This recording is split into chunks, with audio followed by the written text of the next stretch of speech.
કેમ છો મારા વહાલા વિદ્યાર્થી મિત્રો? મારું નામ છે જયેશ રાઠવા અને તમે જોઈ રહ્યા છો નચિકેત સ્ટડી.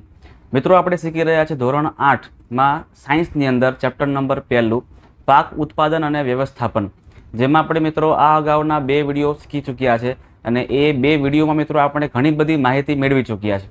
બરાબર છે ને? કે ભાઈ પાક ઉત્પાદન કોને કહેવામાં આવે, વ્યવસ્થાપન કેવી રીતે કરવામાં આવે, એના ઘણા બધા સ્ટેપ્સ હતા અલગ અલગ, તમને ખ્યાલ હોય તો.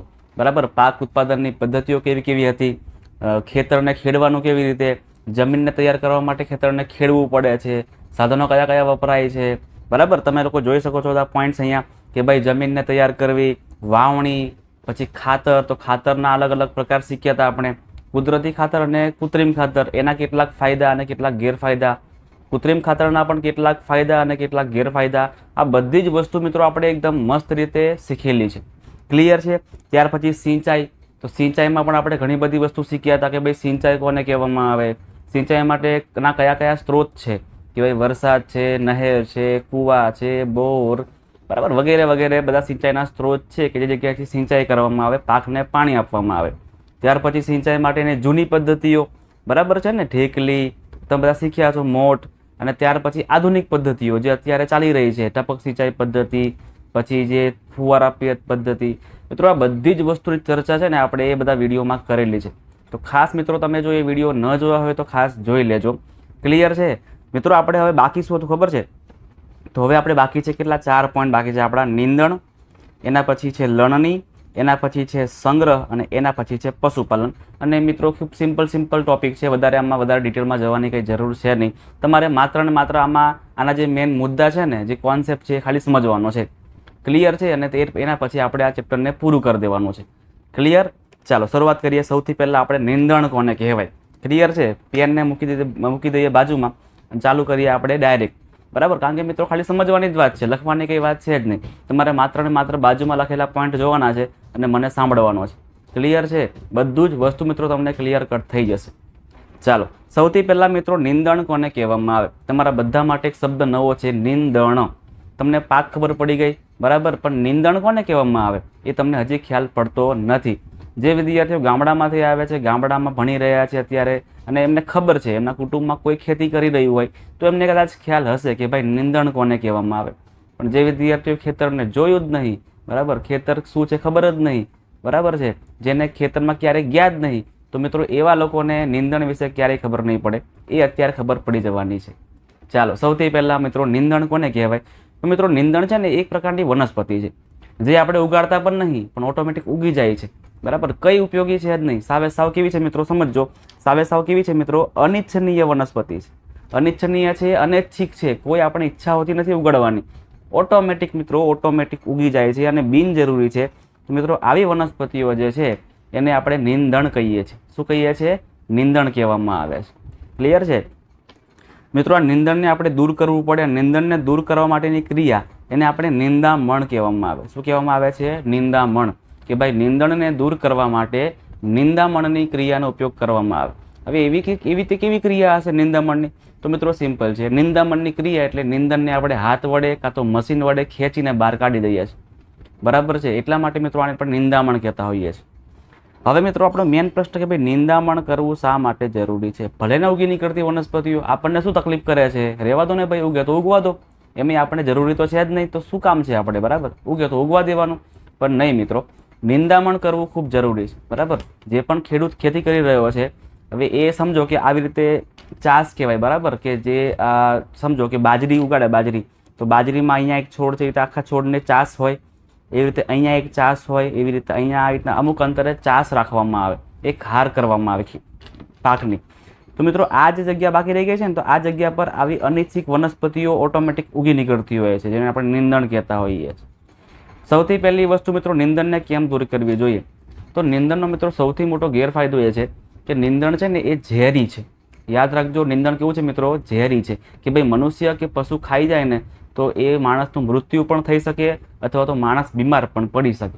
આ એનું પહેલું કારણ છે કે ભાઈ એટલા માટે ચલો આપણે તો ના ખાઈએ, બરાબર છે, પણ બિચારા પ્રાણીઓ છે, ગાય ભેંસ છે, ઢોર ઢાખર છે, એ ભૂલથી ખેતરમાં આવી જાય અને ખાઈ જાય તો પ્રાણી મરી પણ જાય, બીમાર પણ પડી જાય.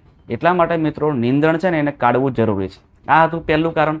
બીજું કારણ છે મિત્રો, એ નીંદણ કરવું ને એ પાણી, પછી પોષક તત્વો, પ્રકાશ માટે સ્પર્ધા કરે છે. હવે તમે કહેશો કે સર સ્પર્ધા એટલે શું? બરાબર, શું સ્પર્ધા કરતું હશે એમાં? તમને સમજાવું કે સમજો કે 3 મિત્રો છે, બરાબર. 3 મિત્રો ભેગા ને ભેગા રહે છે અને 3 મિત્રોને કમાઈ રહે એટલું જ ખાઈ છે, એટલું જ લે છે, બરાબર. કેટલો જ ખોરાક એ લોકોના પાસે છે. હવે જો એમાં બીજા 2 મિત્રો એડ થઈ જાય તો સિમ્પલ વસ્તુ છે કે 3 મિત્રોને જે ખોરાક મળતો હતો ને એમાં ભાગ પડી જવાના, બરાબર ને. 3ની જગ્યાએ બીજા 5 ભાગ પડશે. તો જે પોષણ 3ને મળવું જોઈએ ને એ પોષણ 3ને પરફેક્ટલી મળી શકે નહીં. એમનું પોષણ મિત્રો જે બીજા 2 જણ આવ્યા હતા ને એ લઈ લેશે.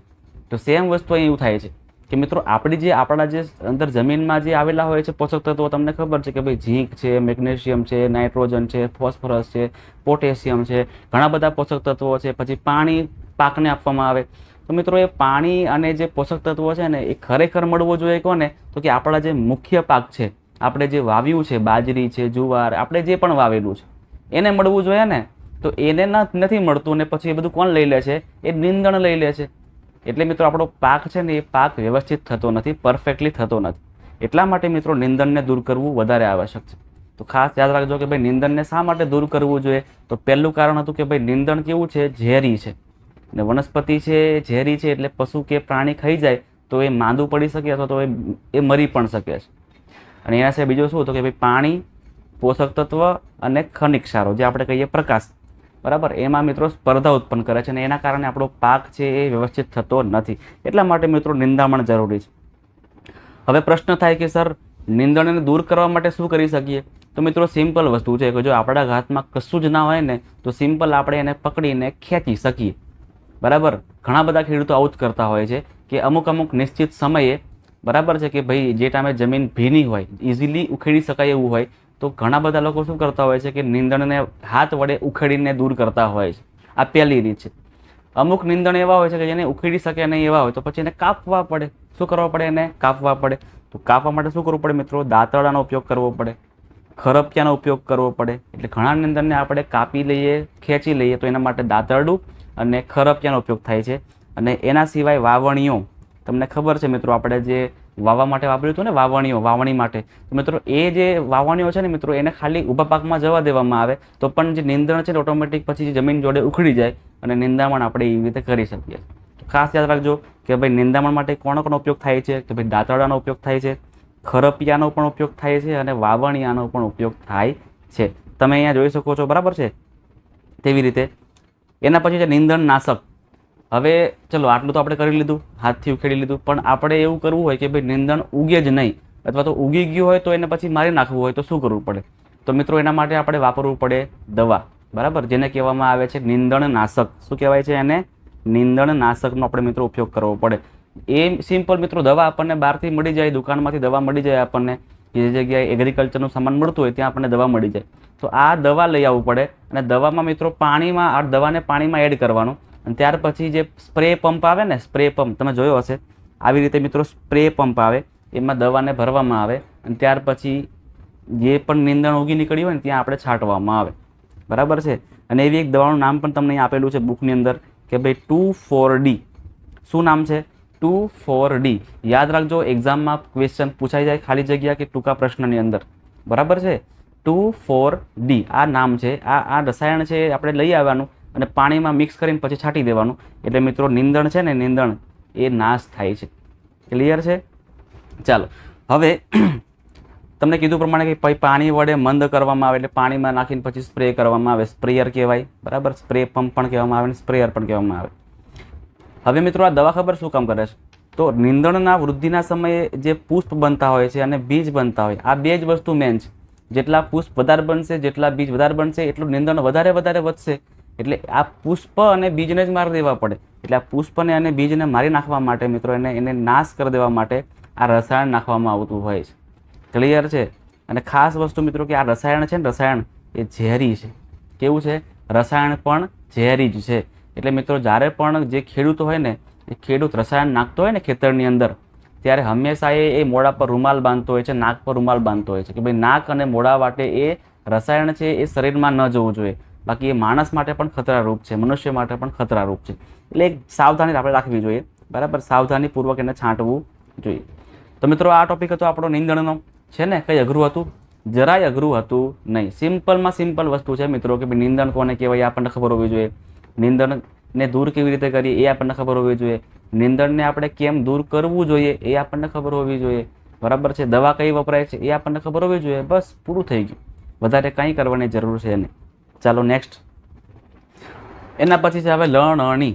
બરાબર છે. લણણી મિત્રો આ જે મુદ્દો ખરો ને એ ખૂબ જ ઇમ્પોર્ટન્ટ છે. બરાબર છે કે ભાઈ આપણે પાક આટલી બધી મહેનત કરી, આપણે 3 થી 4 મહિના મિત્રો પરફેક્ટલી મહેનત કરેલી છે અને ત્યાર પછી આપણે જે આપણો જે પાક છે એને આપણે ખેતરમાંથી મિત્રો ઘરે લાવવું પડે ને. તો ખેતરમાંથી ઘરે લાવતા પહેલાં શું કરવું પડે મિત્રો? એને કાપવું પડે. તો મિત્રો જે પાક છે એ આપણો પરિપક્વ થઈ જાય છે, પૂર્ણ પરિપક્વ થઈ જાય છે, એટલે પાક કમ્પ્લીટ પાકી જાય છે. ત્યારે આપણે એને આપણે જે ક્રિયા કરી છે અલગ કરવા માટે એને જમીનમાંથી, તો એને આપણે લણણી કહીએ છીએ. લણણીની ક્રિયા આપણે કહીએ છીએ. બરાબર છે. કેવી રીતે કરી શકાય? તો ભાઈ છોડને કાં તો ખેંચીને અથવા તો કાપીને. બરાબર. કાં તો અમુક છોડવા એવા હોય કે આપણે એને ખેંચવું જ પડે તો જ લણણી થઈ શકે. જેમ કે મગફળી છે, તો મગફળીમાં આપણે કાપાય ના, કારણ કે મગફળી ક્યાં ઉગે? જમીનની અંદર. તો સિમ્પલ છે કે ભાઈ આપણે ખેંચવું જ પડે. એટલે અમુક વાર આપણે એને ખેંચીને અલગ કરવા પડે. ગાજર છે, મૂળા છે, બરાબર, બટાકા છે, આવાને આપણે અલગ અલગ રીતે ખેંચીને આપણે એને અલગ કરવા પડે. અને કેટલાકને આપણે કાપવા પડે. મકાઈ છે, જુવાર છે, એને આપણે કાપીને અલગ કરવા પડે. મતલબ કે લણણી કેવી રીતે કરી શકાય? તો કાં તો ખેંચીને કાં તો કાપીને. બરાબર છે. તમને પહેલાં કીધું કે ભાઈ 3 થી 4 મહિનાનો સમય લાગે છે પરિપક્વ થતા પાકને. 3 થી 4 મહિના પરિપક્વ થાય અને પછી આપણે લણણી કરીએ છીએ. ત્યાર પછી આને કાપી નાખો. દાંતરડા, પછી હાર્વેસ્ટર, કમ્બાઈન મશીન. હવે આ શું છે ખબર છે? તો મિત્રો આ લણણી કરવા માટેના સાધનો છે. પહેલાંના સમયમાં મિત્રો જ્યારે આ હાર્વેસ્ટર અને કમ્બાઈન મશીન નહોતા ને, ત્યારે લોકો મોસ્ટલી દાંતરડા વડે જ એને કાપીને અલગ કરતા હતા. બરાબર. એમાં ઘણી બધી સમય અને ઘણી બધી મહેનત લાગતી હતી. પણ અત્યારે મિત્રો હાર્વેસ્ટર આવી ગયું છે. હાર્વેસ્ટરથી પણ ઇઝીલી શું થઈ શકે? તો ઇઝીલી જે દાણા છે ને, દાણા એ અલગ પડી શકાય. ખાસ યાદ રાખજો મિત્રો કે આપણે જે સમજો કે આવી રીતે બાજરીનો પાક ઉગ્યો છે, બરાબર છે, બાજરી, કાં તો સમજો કે જુવાર, કાં તો મકાઈ છે. તો મિત્રો સિમ્પલ છે કે આ જગ્યાએ એ બાજરી ઉગી હશે, તો આપણે થોડી બધી વસ્તુ કાપવાના છે. આપણે ખાલી અહીંથી છોડ કાપી લેશું અને પછી છોડમાંથી મિત્રો આપણે શું કરશું? અલગ અલગ દાણા કરશું. એટલે બંને ક્રિયા અલગ અલગ છે. છોડને કાપવાની, એ કાપવાની ક્રિયા કરીએ છીએ આપણે કોના વડે? દાંતરડા વડે કરીએ છીએ. અને ત્યાર પછી એ છોડમાંથી દાણા અલગ કરવાની ક્રિયા આપણે કરીએ છીએ. છોડમાંથી દાણા અલગ કરવાની ક્રિયા, એને મિત્રો શું કહીએ ખબર છે? એને આપણે કહીએ છીએ ઉપણવાની ક્રિયા. શું કહીએ છીએ? ઉપણવાની ક્રિયા. તો ઉપણવાની ક્રિયા કરવા માટે મિત્રો બે રીત છે. કે એક જૂની રીત હતી એ, બરાબર, પંખો ચલાવવામાં આવે ને પંખામાં ધીરે ધીરે પછી અનાજ નાખવામાં આવે એટલે પછી જે હલકા હલકા ફોતરા ખરા ને એ બધા ઉડી જાય અને ભારે જે બી છે, દાણા છે, બધા એક જ જગ્યાએ પડી જાય. એટલે આપણે એવી રીતે અલગીકરણ કરતા હતા. પણ અત્યારે મિત્રો નવા જમાનાની અંદર છે ને એક મશીન આવી ગયું છે જેને કહેવાય છે હાર્વેસ્ટર મશીન. હાર્વેસ્ટર મશીન ખબર શું કરે છે? એ આપણે ડાયરેક્ટ અનાજ નાખી દેવાનું અને ઓટોમેટિક બધા ફોતરા બધા અલગ થઈ જાય, દાણા બધા અલગ થઈ જાય. ખૂબ જ ઇઝી રીતે થઈ જાય, તરત થઈ જાય. સમય અને શ્રમ બંનેનો બચાવ થઈ શકે. અને હવે તો મિત્રો આ બંનેનું કમ્બાઈન મશીન આવી ગયું છે. બરાબર છે. કમ્બાઈન મશીન કે આપણે કંઈ જ નહીં કરવાનું, મશીનને ખેતરમાં નાખી દેવાનું અને એક ચલાવવાવાળો માણસ હોય એટલે એ માણસ છે ખેતરમાં ફરી વળે એટલે ઓટોમેટિક બધું કપાઈ પણ જાય. એ મશીનની અંદર દાણા અલગ પણ થઈ જાય, જે ફોતરા છે એ પણ અલગ થઈ જાય, બધું જ મિત્રો અલગ અલગ થઈ જાય. બરાબર છે. જેને મિત્રો કમ્બાઈન મશીન કહેવામાં આવે છે. યાદ રાખજો, કમ્બાઈન મશીન છે એ કાપણીનું કામ પણ કરે છે, એટલે કાપે પણ છે અને ઉપણવાનું કામ પણ કરે છે. ઉપણવાનું કામ એટલે દાણાને અલગ કરવાનું કામ પણ કરે છે. તમને મિત્રો એ બંને ફોટાસ આપેલા છે, બરાબર, કે ભાઈ આ જે મશીન છે ને, તમે લોકોએ કદાચ જોયું હશે, ના જોયું હોય તો તમે જોઈ લેજો. આ જે મશીન છે ને મિત્રો એને કમ્બાઈન મશીન કહેવામાં આવે છે. યાદ રાખજો, આને કમ્બાઈન મશીન કહેવામાં આવે છે, જે બધું જ કામ કરી નાખે છે. અને આ મશીન છે ને એને કહેવામાં આવે છે ઉપણવાનું મશીન. ઉપણવા માટે, બરાબર છે. કાં તો આપણે એને સિમ્પલ રીતે હાર્વેસ્ટર પણ કહીએ છીએ. હાર્વેસ્ટર પણ કહેવાય છે. ક્લિયર છે? ચાલો આગળ વધીએ હવે આપણે. હવે મિત્રો આ જે ટોપિક છે ને તમારે પૂછાવાની સંભાવના ખૂબ ઓછી છે, પણ આપણે કરવો જરૂરી છે. બરાબર કે લણણીના ઉત્સવો. હવે સિમ્પલ વસ્તુ છે મિત્રો કે તમારા ઘરમાં તમારા પપ્પા કે મમ્મી જોબ કરતા હોય છે, બરાબર. એ લોકો જ્યારે આખો મહિનો જોબ કરતા હોય ને પછી લાસ્ટ દિવસે પગાર મળતો હોય ત્યારે કેવી ખુશી જોવા મળે, બરાબર ને? તમારા માટે કંઈક નવા ગિફ્ટ્સ છે, તમારા માટે અલગ અલગ ખાદ્ય પદાર્થો લાવવામાં આવે કે ભાઈ તમે લોકો બધા પાર્ટીઝ કરતા હશો, બરાબર, પગાર આવ્યા પછી બધા લોકો કરતા હોય છે મોસ્ટલી. તો એવી રીતે મિત્રો ખેડૂત પોતે 3 થી 4 મહિના નોકરી કરે છે, સમજો 3 થી 4 મહિના મહેનત કરે છે, અને 3 થી 4 મહિના મહેનત કર્યા પછી મિત્રો લણણી કરે છે અને પછી એ બધો પાક એના ઘરે લઈ આવે છે. તો સિમ્પલ છે કે એના માટે કેટલી બધી ખુશીનો તહેવાર કહેવાય, બરાબર, કે એ પાકને વેચશે તો પૈસા આવશે, એ પોતે કંઈક ખાશે. તો મિત્રો એના માટે એ તહેવાર ખૂબ ખુશીનો છે, જેના માટે મિત્રો અલગ અલગ જગ્યાએ અલગ અલગ તહેવાર ઉજવવામાં આવે છે. જેમ કે પોંગલ છે, પછી બૈસાખી છે, પછી આપણે હોળી, દિવાળી છે, પછી નાબન્ય, બિહુ, આ બધા તહેવારો મિત્રો લણણીના તહેવાર કહેવામાં આવે છે, કે જે આપણા ઘરમાં પાક લઈ આવ્યા પછી એ પાકને એ કોઈ દેવ જોડે ધરાવવામાં આવે છે અને ત્યાર પછી ઉત્સવ ઉજવે છે. ક્લિયર છે? એટલે ખુશીનો સમય છે મિત્રો, મહેનતનું ફળ મળે છે, બધાને ખબર છે. આનંદ અને ઉલ્લાસથી ખુશી મનાવે છે બધા ભેગા થઈને. એવું નહીં કે બધા ઘરે ઘરે, પણ બધા લોકો ભેગા થઈને, આખો સમાજ ભેગો થઈને, કુટુંબ ભેગું થઈને આ આખો તહેવાર ઉજવે છે. પુરુષ અને મહિલા બધા, છોકરા બધા ભેગા થઈને તહેવાર ઉજવે છે અને ખુશી મનાવે છે. ક્લિયર છે? તમારા માટે મિત્રો મેઇન પ્રશ્ન અહીંથી ઊભો થશે કે ભાઈ તહેવારો કયા કયા છે. તો યાદ રાખજો કે પોંગલ, બૈસાખી, પછી હોળી, દિવાળી તો છે જ આપણા ગુજરાતના તહેવારો, પછી નાબન્ય અને બિહુ, આ તહેવારો બધા ઉજવવામાં આવે છે. ચાલો નેક્સ્ટ, હવે છે સંગ્રહ. સંગ્રહ કરવાનો છે આપણે, બરાબર છે, કે આપણે આટલી બધી વસ્તુ કરી અને છેલ્લે આપણે સંગ્રહ કરવામાં લોચો પાડી દીધો, બરાબર, તો પછી આપણો બધો જ પાક છે ને મિત્રો એ ફેલ થાય. કેવી રીતે ખબર છે? સમજો કોઈ ખેડૂત છે, બધી જ વસ્તુ પૂરી રીતે પરફેક્ટલી કરી, લણણી પણ પરફેક્ટલી કરી અને પોતાના ઘરે અનાજ લઈ આવ્યો, પણ અનાજને મિત્રો એવી જગ્યાએ મૂકી દીધું કે જે જગ્યાએ પાણી પડ્યા કરે છે, જે જગ્યાએ ભેજ વધારે છે, જે જગ્યાએ જીવડા વધારે જોવા મળે છે, જે જગ્યાએ સૂક્ષ્મજીવો વધારે જોવા મળે, એવી જગ્યાએ મિત્રો જો અનાજને મૂકી દીધું અને 4 થી 5 દિવસ બી જો અનાજ પડી રહેશે ને એ જગ્યાએ, તો સિમ્પલ છે કે એ જગ્યાએ રહેલા જે ઉંદર છે, જીવડા છે, સૂક્ષ્મજીવો છે, ભેજ છે, આ બધી વસ્તુને કારણે એ બધો જ પાક છે ને મિત્રો, એ બધો જ પાક ધીરે કરીને ખાઈ જાય છે, બરાબર છે. એટલે પાક તો આપણને પરફેક્ટ દેખાય જ, પણ જે અંદર સમજો કે મકાઈ છે, તો મકાઈની અંદરનું જે બધું મેન તત્વ જે છે ને, એ બધું તત્વ મિત્રો ઉંદર ને બધા લોકો ખાઈ જાય છે. અને મિત્રો એ પાકની કોઈ મતલબ રહેતું નથી, એને વેચી પણ ન શકાય, એને ખાઈ પણ ન શકાય, એટલે આખો પાક મિત્રો એનો ફેલ જાય છે. એટલા માટે મિત્રો સંગ્રહ છે ને, એ સંગ્રહ ખૂબ મહત્વનું કાર્ય છે, યાદ રાખજો.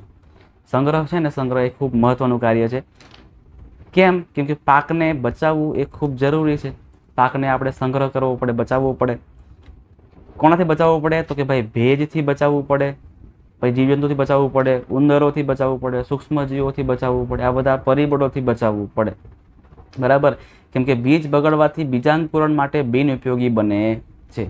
આપણે ખબર ને સ્ટાર્ટિંગમાં જોયું હતું કે ભાઈ વાવણી કરવા માટે આપણે બીજ વાપરીએ છીએ. તમને મેં કીધું હતું કે વાવણી કરવા માટે અત્યારના સમયમાં તો બધા બીજ બજારમાંથી સારામાં સારા મળી રહે છે, પણ પહેલાંના સમયમાં ખબર શું હતું કે બીજને પહેલાં ચેક કરવા પડતા હતા, એને પાણીમાં નાખે, જે બીજ ડૂબી જાય એ સારામાં સારા કહેવાય, જે બીજ તરે એ સારા ન કહેવાય. તો કયા બીજ તરતા હતા? તો જે બીજ ખોખલા થઈ ગયા હતા, જે બીજ અંદરથી સાવ ખોખલા બની ગયા હતા, બરાબર. તો એક ખોખલા કોણે કરી નાખ્યા હતા? તો કે ભાઈ જીવજંતુએ કરી નાખ્યા હતા, ઉંદરોએ કરી નાખ્યા હતા, સૂક્ષ્મજીવોએ કરી નાખ્યા હતા, બરાબર. એટલા માટે મિત્રો આ બીજાંકુરણની ક્ષમતા ઘટાડવાનું કામ કરે છે, બરાબર છે. એટલે ખોખલા બીજ ન હોવા જોઈએ. એટલે સૌથી પહેલાં તો કે ભાઈ તાપમાં સૂકવવું જોઈએ, કે એના એટલા જે બી ભેજ છે ને એ ભેજ ન આવવો જોઈએ, કેમ કે ભેજ આવવાથી જીવજંતુ પણ આવે અને સૂક્ષ્મજીવો પણ આવે. સૌથી પહેલાં તો આપણે પાકને તાપમાં સૂકવવું જોઈએ. અને ત્યાર પછી આપણા ઘરમાં જે કોઠાર હોય, પીપ હોય, બરાબર છે, વખાર હોય, વઘાર નહીં આવે, અહીંયા ભૂલથી વઘાર થઈ ગયું છે, બરાબર છે, વઘાર નથી કરવાનો, આપણે વખાર કરવાનું છે, વખાર, બરાબર. તમારા ઘરે પણ તમારા સિટીમાંથી કે શહેરમાંથી તમે અનાજ લાવતા હશો ને, તો કોઈ ગમે તે જગ્યાએ નહીં મૂકતા હોય, બરાબર. તમારા ઘરે અમુક કોઠાર હશે, કોઠી હશે, પીપ હશે, એમાં મૂકતા હશે. ત્યાર પછી એમાં રસાયણ નાખતા હશે, લીમડાના પાન નાખતા હશે, તમે લોકો જોયું હશે, બરાબર. જોયું નહીં હોય તો ઘરે પૂછી પણ લેજો. તો મિત્રો એટલા માટે આપણે એને સંગ્રહ પરફેક્ટલી કરવો પડે, અને અલગ અલગ રસાયણનો પણ ઉપયોગ કરવામાં આવે છે, બરાબર છે. ચલો મિત્રો, આ તમે જોઈ શકો છો ને ફોટાની અંદર, આ મિત્રો એક મોટું વખાર છે, બરાબર. જે જગ્યાએ અનાજ ઘણું બધું આવતું હોય ને, સંગ્રહ કરાતો હોય ને, એને વખાર કહેવાય, કોઠાર કહેવાય, જેને સાઇલ પણ કહેવામાં આવે છે. આ મોટી સાઇલો છે, બરાબર. આ જગ્યાએ મિત્રો અનાજને પરફેક્ટલી રાખવામાં આવતું હોય છે. એ જગ્યાએ કોઈ પ્રકારનો ભેજ, સૂક્ષ્મજીવ, ઉંદર, કોઈ કશું વસ્તુ જોવા નહીં મળે, એટલે અનાજ ત્યાં સુરક્ષિત થઈ રહેશે. ચાલો, આપણા મિત્રો ચેપ્ટરનો લાસ્ટ ટોપિક, અને ખૂબ જ સિમ્પલ ટોપિક, બધાને આવડી જાય, કંઈ કરવાની જરૂર છે નહીં, બરાબર. હું શીખવાડું તો મને શરમ આવી જાય, બરાબર, એવો ટોપિક છે સિમ્પલ છે કે ભાઈ પશુપાલન કોને કહેવામાં આવે? તો સિમ્પલ વસ્તુ છે કે મિત્રો કે ભાઈ જૂના જમાનાથી ખેડૂતો છે ને ખેતી તો કરી જ રહ્યા છે, પણ જોડે જોડે મિત્રો એ ખોરાક માટે છે ને એ પશુપાલનનો પણ ઉપયોગ કરે છે કે ભાઈ જે ખેડૂત છે ને એ મિત્રો ખેડૂત જોડે પશુઓ હોય ને હોય જ, બરાબર, વધારે નહીં તો ઓછા તો હોય ને હોય જ. તો મિત્રો એ પશુપાલનની પદ્ધતિ કહેવામાં આવે છે, બરાબર. હવે જે ખેડૂતો, જે નવા ખેડૂતો આવી ગયા છે એ મિત્રો પશુપાલનમાં માત્ર ગાય ભેંસ એટલે કે બળદ રાખતા એવું છે નહીં. હવે અલગ અલગ એ લોકો બિઝનેસ પણ કરે છે. જેમ કે તમને ખબર છે કે ભાઈ મત્સ્યપાલનનો પણ અમુક વ્યવસાય કરતા હોય, મરઘા પાલન પણ કરતા હોય, મધમાખી ઉછેર પણ કરતા હોય છે. તો આવી રીતે અલગ અલગ પશુપાલનની પ્રક્રિયાઓ કરતા હોય છે. એટલે પશુપાલન કોને કહેવામાં આવે? તો કે ભાઈ ઘરમાં કે ખેતરમાં રાખવામાં આવતા પાલતુ પ્રાણીઓને યોગ્ય ખોરાક મળે, યોગ્ય રહેઠાણ મળે, તેની દેખરેખ પણ ઘણી જરૂરી હોય છે. ખાલી પશુ લાવીને બાંધી દીધા, એનું દૂધ કાઢી લીધું એ જરૂરી નથી, બરાબર. એ બધી વસ્તુ તો આપણે કરવાના જ છે, પણ એને સાચવવા પણ ઇમ્પોર્ટન્ટ છે. એટલે ખોરાક છે, રહેઠાણ છે, દેખરેખ રાખવી જરૂરી છે. અને એને મોટા પાયા પર કરવામાં આવે ત્યારે એને મિત્રો એને પશુપાલનની પ્રક્રિયા કહેવામાં આવે છે, જેને મિત્રો એને ઇંગ્લિશની અંદર છે ને એનિમલ હસબેન્ડરી કહેવામાં આવે છે. યાદ રાખજો, બરાબર છે. જે કરવું જરૂરી છે, ખેડૂતને મિત્રો એક એક્સ્ટ્રા આવક થઈ રહે, બરાબર. કે ભાઈ ઘરમાં ગાય ભેંસ હોય તો એને દૂધ ઇઝીલી મળી શકે, બરાબર. પછી એના છાણમાંથી મિત્રો ખાતરેય બની શકે, ક્લિયર વસ્તુ છે ને. પછી બળદ હોય તો પછી ખેતીમાં પણ ઉપયોગ થઈ શકે, બધી રીતે મિત્રો ઉપયોગ થઈ શકે છે. એટલે ખોરાક માટે પણ ઉપયોગ થાય અને ખેતી માટે પણ ઉપયોગ થઈ શકે છે. આ મત્સ્યપાલન છે મિત્રો, મત્સ્યપાલનથી આપણને ખોરાક માટે માછલી મળી શકે, મરઘા પાલનથી પણ મિત્રો ખોરાક માટે મરઘા મળી શકે, ઈંડા મળી શકે, મધમાખી ઉછેરથી આપણને મધ મળી શકે. એટલે અલગ અલગ રીતે ખેડૂતને એક એક્સ્ટ્રા ઇન્કમ થઈ શકે. તો મિત્રો અહીં આપણો પાઠ છે, આપણો ચેપ્ટર છે, બરાબર, એ મસ્ત રીતે આપણે પૂરું કરાવ્યું છે 3 ભાગની અંદર. મિત્રો ખૂબ જ સિમ્પલ રીતે તમને સમજાવેલું છે. આ બધી જ PDF તમને મિત્રો પ્રોવાઈડ કરાવવામાં આવશે, ચિંતા કરતા નહીં, બરાબર. ઘણા બધા વિદ્યાર્થીઓ ખબર શું કરતા હોય કે બુકમાંથી વાંચવાનો કંટાળો આવતો હોય કે ભાઈ બુકમાં એકદમ સંલગ્ન લખેલું હોય, પછી ગ્રાઇડમાં મિત્રો મોટા ટોપિક લખેલા હોય, ખબર જ ના પડતા હોય કે ભાઈ કેવી રીતે આને મોઢે કરવું. તો મિત્રો એના માટે આ બધી જ PDF છે ને, આ બધા જે આખું પ્રેઝન્ટેશન છે મિત્રો એ તમને પ્રોવાઈડ કરાવવામાં આવશે, ચિંતા કરતા નહીં. હવે તમે પૂછો છો તમે કેવી રીતે અમને આપશો? તો મિત્રો સિમ્પલ વસ્તુ છે કે આપણે નચિકેત સ્ટડી નામની ટેલિગ્રામની ચેનલ બનાવેલી છે. આ નચિકેત સ્ટડી જે ટેલિગ્રામ ચેનલ છે ને, તમારે એને મિત્રો તમારે એને ફોલો કરી દેવાની છે, બરાબર. તમારે એને સબસ્ક્રાઈબ કરી દેવાની છે. અને ત્યાં તમને બધી જ વસ્તુ, તમને બધું જ મટીરિયલ જે તમને ભણાવવામાં આવશે ને એ તમને ત્યાં પ્રોવાઈડ કરવામાં આવશે. આ ઉપરાંત નવા વિડીયો કયા આવવાના છે, કયા ચેપ્ટર્સ હવે આગળના વીકમાં ચલાવવાના છે, એ બધી જ માહિતી. આ ઉપરાંત નવા ક્વેશ્ચન્સ, નવા નોલેજની વાતો, બરાબર. કે ભાઈ આપણે ભણવાથી લઈને બીજી વાતો બી, કે જીકેના ક્વેશ્ચન છે, ઇંગ્લિશના ગ્રામરના ક્વેશ્ચન છે, બરાબર. અમુક વિજ્ઞાનની નવી શોધખોળો જે થઈ રહી છે, બધી જ વસ્તુ મિત્રો આપણે ટેલિગ્રામમાં મૂકતા રહીએ છીએ સમયે. તો એના માટે ખાસ દરેક વિદ્યાર્થી મિત્રો આપણે નચિકેત સ્ટડીની ટેલિગ્રામ જે ચેનલ છે ને એની લિંક હું તમને વિડીયોની ડિસ્ક્રિપ્શનમાં આપી દઉં છું. તમારે ત્યાં જઈને મિત્રો એને ફોલો કરી દેવાને છે, સબસ્ક્રાઈબ કરી દેવાને છે, બરાબર. અને જે પણ વિદ્યાર્થી મિત્રો ચેનલ પર નવા આવી રહ્યા છે એ લોકો ખાસ ચેનલને સબસ્ક્રાઈબ કરી નાખજો. અને વિડીયોને પણ લાઇક કરીને તમારા મિત્રોને પણ મિત્રો શેર કરી જ દેવાનું છે. અને ખાસ મિત્રો તમને વિડીયો કેવો લાગ્યો, તમારા જે પણ ક્વેશ્ચન છે ને એ બધા જ ક્વેશ્ચન તમારે મિત્રો મારા કોમેન્ટ બોક્સમાં આપવાના છે. હું દરેક ક્વેશ્ચનના ક્વેશ્ચનના આન્સર આપું જ છું, બરાબર છે. એટલા માટે ખાસ કોમેન્ટ કરજો, લાઇક કરી દેજો અને આ ચેનલને સબસ્ક્રાઈબ પણ કરી જ નાખજો.